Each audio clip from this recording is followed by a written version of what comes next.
लद्दाख फिलहाल शांत है, लेकिन सवाल ये उठ रहा है कि लद्दाख क्यों सुलगा? सोनम वांगचुक की लद्दाख में भड़की हिंसा में क्या भूमिका है?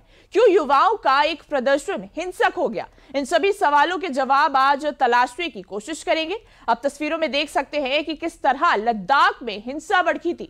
गृह मंत्रालय ने कल देर रात जो बयान जारी किया है, उसमें लद्दाख हिंसा का पूरा लेखा जोखा भी बयान किया गया है। तो आप देख सकते हैं तस्वीरों में किस तरह से बुधवार को लद्दाख में आगजनी और प्रदर्शन देखा गया। कहीं ना कहीं केंद्र प्रदेश लद्दाख को पूर्ण राज्य का दर्जा दिलाने के लिए और छठी जो अनुसूची है उसमें शामिल करने के लिए युवाओं द्वारा यह प्रदर्शन किया गया, जिसमें लेह के बीजेपी दफ्तर में भी आगजनी हुई है। और आप देख सकते हैं किस तरह से भारी मात्रा में लोग प्रदर्शन कर रहे हैं। लद्दाख में हिंसा भड़काने के पीछे मंशा कुछ और थी। क्या युवाओं को गुमराह कर भटकाया गया? ये सवाल बुधवार से ही पूछे जा रहे हैं।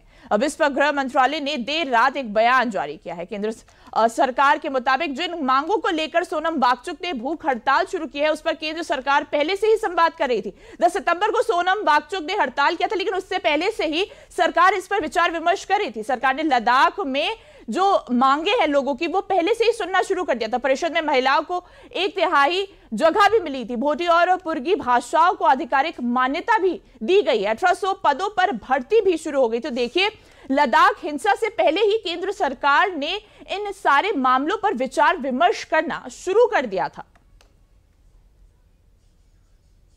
सोनम वांगचुक को मशहूर बॉलीवुड की फिल्म 3 इडियट्स से पहचान मिली थी, जिसमें मुख्य किरदार उनके जीवन पर कुछ आधारित था।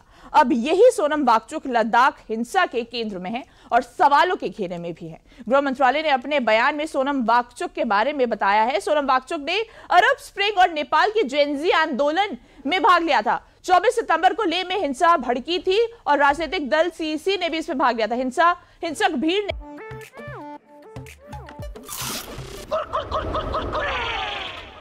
समझे बिल्लू, नया कुरकुरे है यूपी का नंबर 1 टेस्ट। अनशन तोड़कर गांव लौट गए। स्थिति को शांत करने के बजाय वो वापस चले गए थे।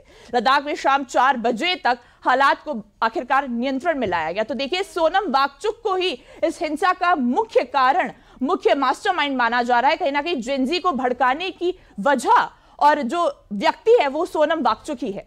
अब लद्दाख का ये हाल देखकर सबके मन में ये सवाल उठ रहा है कि आखिर ये हिंसक प्रदर्शन के पीछे का असली कारण क्या है और सोनम वांगचुक इतने लंबे समय से अनशन पर क्यों बैठे हुए हैं। इसके लिए आपको इनकी मांगे पहले जाननी चाहिए। तो देखिए, 4 प्रमुख मांगे हैं प्रदर्शनकारियों की। लद्दाख को पूर्ण राज्य का दर्जा दिलाने की मांग है।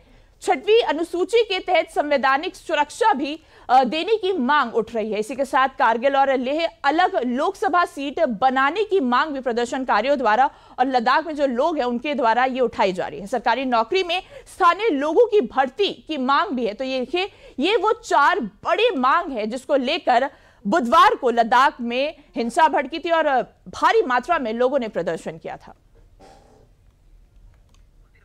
तो देखिए, ये 4 प्रमुख मांगे हैं। आप देख सकते हैं किस तरह से बुधवार को प्रदर्शन हुआ था। भारी मात्रा में जो जनता है उसने पुलिसकर्मी और सुरक्षा बलों पर पथराव किया था। कहीं ना कहीं पूर्ण राज्य का दर्जा दिलाने और 6वीं अनुसूची में जगह दिलाने की ये कुछ मुख्य कारण है जिसको लेकर ये हिंसा भड़की थी। 6वीं अनुसूची के तहत संवैधानिक सुरक्षा, कारगिल और लेह अलग लोकसभा सीट बन जाए, इन सब मांगों को लेकर जो प्रदर्शनकारी उन्होंने बुधवार को ये जो प्रदर्शन है वो किया था। सोनम वांगचुक और उनके समर्थक अपनी 4 मांगों को लेकर अनशन पर थे और इसमें संविधान की 6वीं अनुसूची का भी जिक्र था। अब समझे संविधान की 6वीं अनुसूची में क्या है। सबसे पहले खास मामलों में सेल्फ गवर्नेंस का उल्लेख है। असम, मेघालय, त्रिपुरा, मिजोरम के लिए प्रावधान। जनजाति वाले इलाकों में स्वायत्त जिला परिषद बनाई जा सकती है। तो देखिए, ये कुछ मांगे हैं जिसको लेकर अब देखिए संविधान की 6वीं अनुसूची क्या है। स्वतः जिला परिषद को अधिकार जमीन जंगल से जुड़े नियम बना सके, स्थानीय प्रशासन शासन से जुड़े कानून बना सके, अपनी परंपराओं, रीति रिवाजों और संस्कृति की सुरक्षा कर सके। तो देखिए, संविधान की 6वीं अनुसूची इन सब पर केंद्रित है।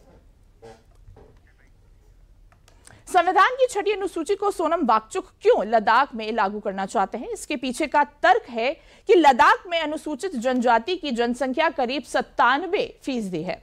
लेह में 66.8%, नुब्रा में 73.35%, खालसी में 97.5%, सांकू में 89.96%, कारगिल में 83.49% और जांस्कर में 99.16% आबादी अनुसूचित जनजाति की है। तो आप देख सकते हैं लद्दाख में कितनी मात्रा में अनुसूचित जनजाति आबादी देखने को मिल रही है। आपने देखा किस तरह से कारगिल में 83.49%, लेह में 66.8%,